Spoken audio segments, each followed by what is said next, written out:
personally, like somebody I would love, like I love Alex Caruso, Okay. and I know that his value is probably at an all-time high. The way that I look at it is I don't care. Like he's a guy that's one of the best defenders in the NBA. He is a secondary ball handler. He's a good 3-point shooter. He's not um, a very willing 3-point shooter. I know that's something that Right. people have mentioned in the past that he's sometimes cautious around the 3-point line, but he has shot high 30s in his career on decent volume. And He he's shoots fewer per game than Tobias for a reference okay. point, So would attempt wise. need yeah, would Mhm. need something there. But again, it's one of those things where you slide him in a lineup where you have like let's say you have Maxi, Oubre, or Batum, Harris, Joel. You slide like Caruso in there, you become an elite defensive team. You can move Maxi when he's, get him different looks off the ball. You can maybe take some minutes off of his plate. The poor kid's playing the entire game every night. Most in the And like NBA. he does a little bit of all the like two or three things where the Sixers seem to have holes. He kind of covers all of those up. And on top of that, like when it comes down to it, what do you need in the playoffs? You need floor spacers and you need defense. Mhm. And Alex Caruso does those two things at a really, really high level. So, I mean, I don't know. Like people are talking 2 first round picks. Like, Yeah. dude, I don't even care. Like, obviously, maybe I'm being rash, but like the Sixers have a pot of them, right? And maybe they're looking more for a star, which makes sense, right? And the value is he does his skill set is a premium in the NBA. Plus, he doesn't make a lot of money. So I don't know. I mean, what are your thoughts there with him? I know he's a popular name flying around right now for a bunch of teams, not just the Sixers. Yeah, Alex Caruso like strikes me as the guy that everyone says like a team needs a guy like that, but there's such a finite number of guys like Yeah. that that you see the value go crazy. That to me, 2 first round picks for Alex Caruso is a Yeah. little rich for my blood that I Fair. think I would rather. I mean, I guess the real discussion here is how big is the gap between Alex Caruso and DeAnthony Melton. That I do think Alex Caruso is the better basketball player out of the two. Definitely a better finisher, definitely does a lot more. I think Caruso is a better defender still, even though D'Anthony Melton's very good. Caruso's got a little better size. Melton's probably the better shooter. I guess where my concern in this exact discussion is if you're going to trade 2 first round picks for a guy, I have to feel like he's definitely better than D'Anthony Melton. You know what I mean? Yeah. And I do think Alex Caruso is, but I don't think the gap moves the meter in the way that I kind of hope for, which is why I kind of have turned my nose up out of that. I'm scared to death of whoever Caruso is traded to. Like Right. if he gets sent to the Milwaukee Bucks, I'm feeling terrible now, or the Boston Celtics. That like that's a nightmare situation for sure. I think he's very much going to be an asset for the contender during this playoff run. I would love for it to be in Philly, but I just get nervous at that price. And as much as the cupboards are more stocked than they've been in several years at this point, that runs out quick. There's still a limited number of moves the Sixers have to make, and they have to make sure that they get things right. I'm more, I guess, my eyes are more focused on that true like wing arc type of player, which Caruso's not truly. He's more of a 2 guard.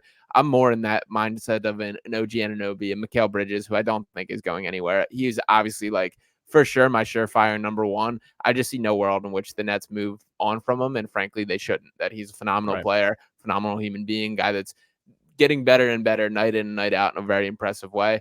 I got a couple other names that I want to throw at you that are a Can little I bit more can I outside. give you one more like Caruso thought? Absolutely. So the way that I look at it as well is it seems like the Sixers are either going to like make that big move or like Mhm. almost nothing at all, right? And the logistics of the amount of picks that they have, you kind of re-up at the draft and this whole pipe dream of um, cap space in the summer, like all of that kind of comes into play when you're thinking about this. Yeah. Caruso not only doesn't hinder your cap space idea, say he costs two first round picks like that. I think that's like the max, right? It's a lot. It definitely is a lot. But like, what did the Sixers miss? It kind of when you think about like again what PJ Tucker brought, that toughness, like the feistiness, like getting on the floor, all of those different things. He has the intangibles there. He kind of has that backup point guard type of ability about him where he can handle the ball in certain situations. He's very smart. He doesn't make a lot of mistakes. And he is a connector on defense as well. Like, Mhm.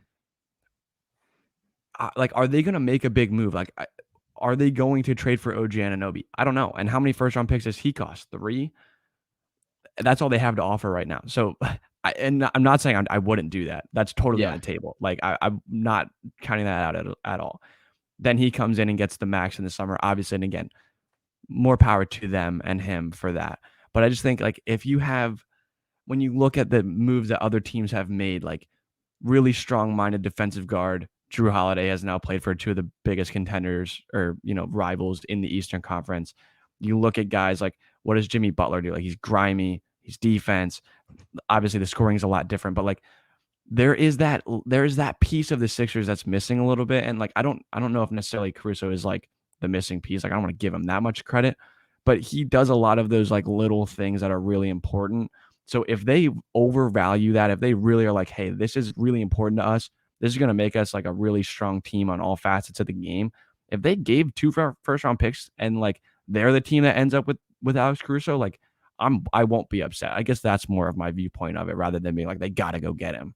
Yeah, yeah, no, I'm all right with all that. I guess the only way that I would kind of reframe that is I feel like if you're going to get Alex Caruso, like that is your big move. Like if you're Yeah, trading a pair of first round picks for a guy, that's a big move to me. And yeah, I agree with everything you said, kind of from a skill set standpoint and a lot of the players you comped.